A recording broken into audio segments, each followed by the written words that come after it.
Hey everyone, and welcome back. We're diving deep into something that I'm sure is super relevant for anyone out there with a website. It's technical SEO. You guys send in this awesome guide, comprehensive guide to technical SEO for small business owners, and we really wanted to unlock some of the magic here.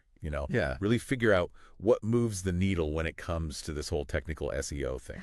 Right, yeah. We're talking about getting your website in fighting shape, not just for Google, but really just for the entire internet landscape. So, okay, the guy jumps right in. And Mm. I mean, right away, it mentions this idea of mobile first indexing. Now, I get the whole mobile thing. Everyone's on their phones these days. But what does indexing even mean in this context? I feel like that's a word people throw around. Yeah, no, you're totally right. It can be a bit jargony. Yeah. Basically, we're talking about how Google ranks your site, right?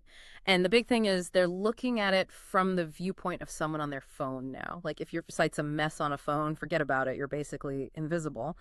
The guide actually says that Google is using this mobile version as the main thing they look at for what they show in the search results. Hmm. So are we talking like having a separate mobile site still, or is that a thing of the past? I vaguely remember that being a thing way back when. Nah, you don't have to worry about that anymore, thankfully. It's all about having one site that just kind of adapts. Responsive design, they call it. Way simpler for you, and it means everyone who visits is getting the same experience, whether they're on a, massive monitor or their phone. Makes total sense. Now, one thing I got to say, this guide hammers home site speed. And Mhm. full disclosure, I am the absolute worst. Like if a page doesn't load in, like 3 seconds, I'm You're, out of there. you and me both. But honestly, it's smarter than just being impatient. Google's picked up on that. If it's slow, people think it can't be trusted. I mean, think about it. Wow. Are you going to put your credit card info into some site that feels like it's running on dial-up? Absolutely not. No way. Exactly. The guide even called a slow website a conversion killer. And they're not wrong. You got to make every millisecond count these days to hold people's attention. It's true. So, okay, how do we make our sites crazy fast then? What's the secret sauce here? So image optimization is massive. Like the guide even recommends trying to get your image sizes under 100 kb if you can. Wow. Yeah, and there's actually some really cool tools out there that'll help you squish those file sizes down without making the pictures look, totally awful. Right. You don't want it to be like you're looking at something from like 1998 on the internet. Now, the guide also mentions these things, rich snippets. What are those all about, and how do they fit into all of this? Rich snippets. Okay, so you ever do a search and some of the results have like extra stuff, star ratings for a restaurant or a picture right there in the search result, not just on the website itself. Yeah. Yeah, I see those all the time. That's a rich snippet doing its thing. It's basically like you're giving Google more info to make your listing pop. Okay, so it's not just the name of the page Hmm. and that little description. You're giving Google the VIP treatment so they can tell people more. Exactly. And this is where it gets even more, I don't know, down the rabbit hole we go, I guess. To get those rich snippets, you need to use what's called schema markup. And this is basically adding special code to your site that Google uses to like really get what your content is about. It's like almost translating your site into a language that Google gets perfectly. Okay, so no more Google Translate. For our websites, we're speaking Google's language now. Got it, got it. So the guide also mentions this specific type of schema markup called local business. Why is that one so important? Yeah, that's huge EE, especially if you're, well, a local business. Like Oh. with local business schema, you can tell Google all the nitty gritty, your address, what your phone number is, when you're open, even what your reviews are like. Right. And they use that to make those little knowledge panels you see on the side of the search results. Oh, okay. So that's how those get filled up with all the good stuff, like having a mini billboard, but right there in the search. It makes you realize how much of this is about like playing nice with how Google does things. 100%. Yeah. And here's a little, I don't know, golden nugget I found in the guide that I thought was cool. They actually say you should use this tool, Google Search Console, to see what people are typing in to find you, which is wild. So you can then tweak your content to match what they actually want, not just what you think they want. Whoa, data-driven decisions. Okay, that is cool. It's like a direct line to your audience's brain. Like what? Okay, now I got to ask about this SSL encryption thing. Honestly, feels like one of those terms people throw around. But the guide says it's about security.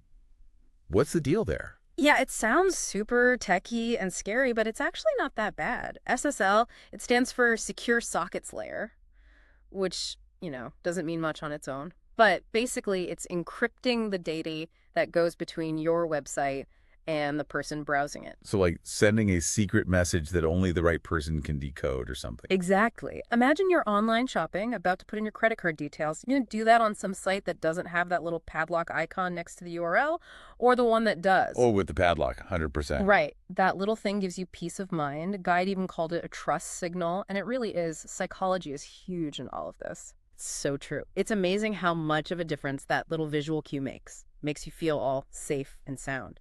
So, okay, we've covered a lot of ground here. Mobile optimization, we talked about making your site crazy fast, schema markup, even this whole SSL thing. Guide also mentions, get this, a technical SEO audit. Like, what even IS that? It's going to be like a checkup for your website, right? You got it. A technical SEO audit is all about finding any sneaky little issues that might be holding your website back in the rankings. So like finding those dust bunnies you didn't even know were hiding under the couch, but for your website. Precisely. We're talking broken links, slow loading times, crawl errors, all that fun stuff that can really mess with how visible you are to search engines. Guide even mentioned some tools to help you out, like Screaming Frog, SEMrush. Those sound intense. Is this a DIY thing or is this a call in the experts situation? It depends, honestly. Yeah. Like, how comfy are you with the techie side of things? The guide does break down some steps you can take yourself, but for a really thorough audit, especially if your website's big or complicated, someone who does this for a living, worth every penny. Yeah, because you think of that saying, right? Yeah. You wouldn't fix your own plumbing, so. Right. And just like, a car that's been tuned up is going to run way smoother and get you where you're going faster. A website that's had that SEO love, it's going to be more visible, get the right people clicking, night and day. It's all about getting that edge, for sure. Now, remember earlier we talked about how Google's all about mobile first? But this guide also dives into AI and voice search. It even says those are changing how we do SEO, which is kind of wild to think about. What's the deal there? Oh, it is Wild West stuff right now. Seriously. It's not just about like keywords anymore with AI in the mix. It's got to be about understanding what the user actually wants, like deep down, providing that super relevant, useful content right off the bat. Think about it, how you talk to one of those voice assistants versus typing into Google.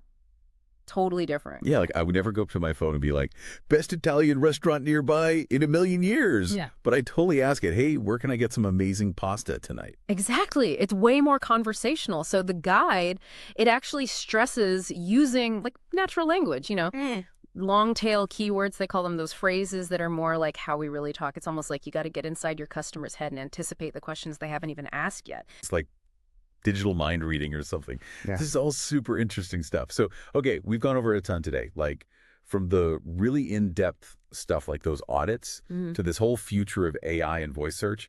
Someone's just starting out, wants to get a handle on technical SEO. Where do they even begin? What's the one thing they got to know? Don't try to do everything at once. That's the biggest thing. I know it's tempting, but start simple. Make sure your site works great on mobile. It's secure. Got that SSL certificate we talked about. And that it's organized in a way that makes sense. Then you can start adding the fancy stuff like schema markup and all that once you've got the foundation solid. So it's all about prioritizing those wins you can get quickly, then building up from there, right? 100%. And honestly, technical SEO, it never really NDS. Google is always changing things up. So you kind of got to be ready to adapt, learn new things as you go. It's a marathon, not a sprint, they say. Well, this has been an awesome, awesome deep dive. We've learned that technical SEO, it's not just like some scary tech jargon. It's really a set of tools that anyone with a website can use, get found, build that trust with people, and really just level up their online presence. Couldn't have said it better myself. So you're ready to get your hands dirty, transform your site from something people just scroll past to something that makes them stop and click? No better time to start than now, right? Thanks so much for joining us, everyone. And remember, in the world of SEO, the only thing that's constant is change. So stay curious and keep optimizing. We've talked a ton about Google, and yeah, they're the big dog. But what about those other search engines out there? Could nailing the technical SEO for those be the secret to getting ahead? Something to think about?